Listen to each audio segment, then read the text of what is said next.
এক গৃহবধূর 4টি প্রশ্ন। সংসারে দুজন মূর্খ রয়েছে, সংসারে দুজন যাত্রী রয়েছে, সংসারে দুজনই গরিব রয়েছে এবং সংসারে দুজনই গাওয়ার রয়েছে। একবার এক গৃহবধূ কুয়ো থেকে জল ভরছিল। তখনই সেখানে কোনো এক স্থান থেকে 4 পথিক এসে উপস্থিত হলো। একজন পথিক বলল, বোন, আমার খুবই পিপাসা পেয়েছে, তুমি কি দয়া করে আমাকে একটু জলপান করাবে? পথিকের কথা শুনে গৃহবধূ সামান্য থমকে গেল, কারণ সেই সময় তার কাছে কোনো ঘটি বা কোনো গ্লাস ছিল না। এছাড়া সে যেহেতু স্নান করতে এসেছিল, তাই তার পরনে বস্ত্র খুবই সামান্য ছিল, তাই সে ওই ব্যক্তিকে জলপান করানো উচিত মনে করলো না। তখন ওই গৃহবধূ ওই পথিককে একটি প্রশ্ন করলো। সে বলল, আপনি কে? তখন সেই ব্যক্তিটি বলল, বোন, আমি একজন যাত্রী। গৃহবধূ বলল, ভাই, সংসারে তো কেবলই দুজন যাত্রী রয়েছে, আপনি তৃতীয় যাত্রী কোথা থেকে আসলেন? আপনি যদি এই প্রশ্নের উত্তর দিতে পারেন তাহলে আমি আপনাকে জল পান করাবো। সেই পথিক তার প্রশ্নের কোনো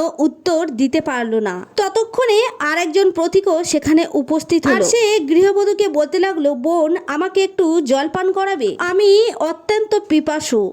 দ্বিতীয় পথিকের কথা শুনে সেই মহিলাটি তাকেও একই প্রশ্ন করলো, আপনি কে? তখন সেই পথিক বলল, আমি একজন গরিব ব্যক্তি। তখন গৃহবধূ বলল, পৃথিবীতে তো মাত্র দুজনই গরিব আছে, আপনি তৃতীয় গরিব কোথা থেকে আসলেন? যদি আপনি আমাকে এই প্রশ্নের উত্তর দিতে পারেন তাহলে আমি আপনাকে জল পান করাবো। বন্ধুরা, সেই দ্বিতীয় পথিকও তার প্রশ্নের কোনো উত্তর দিতে পারলো না। ততক্ষণে সেখানে আর একজন পথিকও উপস্থিত হলো। আমাকে সামান্য জল পান করাবে? সেও বলল, বোন, আমি অত্যন্ত পিপাসার্ত। তখন সেই গৃহবধূ সেই ব্যক্তিকেও একই প্রশ্ন জিজ্ঞাসা করলো, তুমি কে? তখন সেই ব্যক্তিটি বলল, বোন, আমি এক অশিক্ষিত গাওয়ার ব্যক্তি। গৃহবধূ বলতে লাগলো, এই পৃথিবীতে অশিক্ষিত গাওয়ার তো মাত্র দুজনই আছে, তুমি তৃতীয় ব্যক্তি কোথা থেকে আসলে? তুমি যদি এই প্রশ্নের উত্তর দিতে পারো তাহলে আমি তোমাকে জল পান করাবো। সেই তৃতীয় ব্যক্তিও তার প্রশ্নের কোনো উত্তর দিতে পারলো না। কিছুক্ষণ পর আর একজন ব্যক্তিও সেখানে চলে আসলো।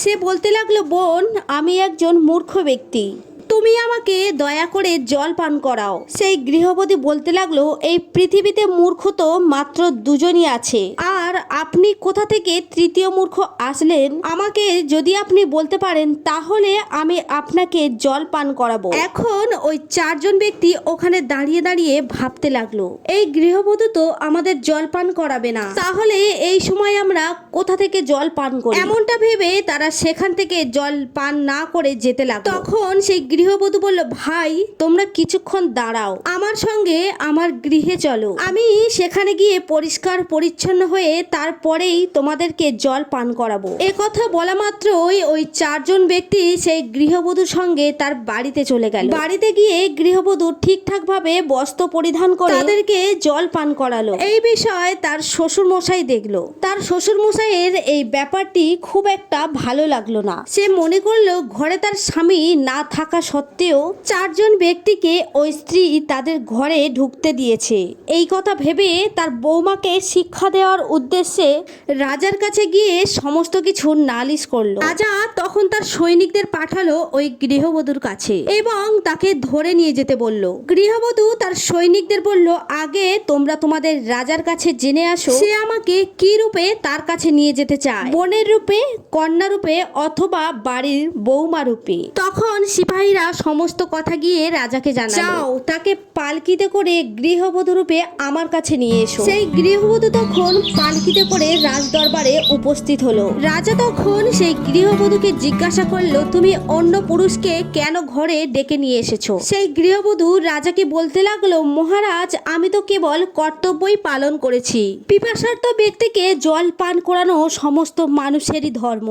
এই কর্ম তো স্ত্রী পুরুষ নির্বিশেষে সকলকেই করা উচিত। আমি তখন স্নান করতে গিয়েছিলাম, তখন আমার শরীরে বস্ত্র কিছু কম ছিল, তাই আমি তাদেরকে জল পান করাতে পারিনি, আর সেই জন্য আমি তাদের সেখানে জল পান করাতে পারিনি। তাদের অত্যন্ত পিপাসা পেয়েছিল, তাই আমি তাদের প্রশ্ন জিজ্ঞাসা করেছিলাম, তারা আমার প্রশ্নের উত্তর দিতে পারেনি। এবং সেই কারণে আমি তাদেরকে নিজের ঘরে ডেকে নিয়ে গেছি এবং তাদেরকে জল পান করিয়েছি।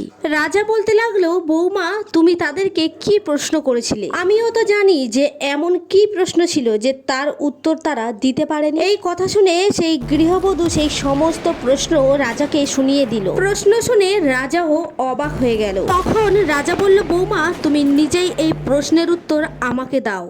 তখন সেই গৃহবধূ রাজামশাইকে বলতে লাগলো, রাজামশাই আমি প্রথম ব্যক্তিকে প্রশ্ন করেছিলাম যে তুমি কে? তিনি আমাকে উত্তর দিয়েছিলেন যে আমি একজন যাত্রী। আমি তখন তাকে বলেছিলাম যে সংসারে তো দুজনই যাত্রী আছে, তাহলে আপনি তৃতীয় যাত্রী কোথা থেকে আসলেন? সে আমার প্রশ্নের কোনো উত্তর দিতে পারেনি। সংসারে দুজন যাত্রী হলো সূর্য এবং চাঁদ। দ্বিতীয়জন বলল আমি গরিব। আমি তখন তাদেরকে বললাম সংসারে তো দুজনই গরিব আছে, বাড়ির বৌমা এবং বাড়ির গাভী। আমি তখন তৃতীয় ব্যক্তিকে জিজ্ঞাসা করলাম যে তুমি কে? সে বলল যে আমি অশিক্ষিত গাওয়ার। আমি বললাম সংসারে অশিক্ষিত গাওয়ার কেবলই দুজনই রয়েছে, খাদ্য এবং এই জল। যারা ন্যায় অন্যায় বোঝে না, সকলের সাথে সর্বদা অশিক্ষিত অথবা গাওয়ারের মতো চলতে থাকে। আমি চতুর্থ ব্যক্তিকে জিজ্ঞাসা করলাম যে তুমি কে? তখন সে বলল আমি মূর্খ। আমি তখন তাকে বললাম সংসারে তো দুজনই মূর্খ আছে। এই কথা বলে গৃহবধূ কিছুক্ষণ চুপ করে রইল। রাজা তখন বলল, কি হলো বৌমা, তুমি আমাকে বলছো না কেন? তখন সেই গৃহবধূ বললেন, মহারাজ আপনি যদি আমাকে ক্ষমা করার প্রতিশ্রুতি দেন তাহলেই আমি বলবো। রাজামশাই বললেন, আচ্ছা ঠিক আছে তাই হবে, এখন তুমি এর উত্তর বলো।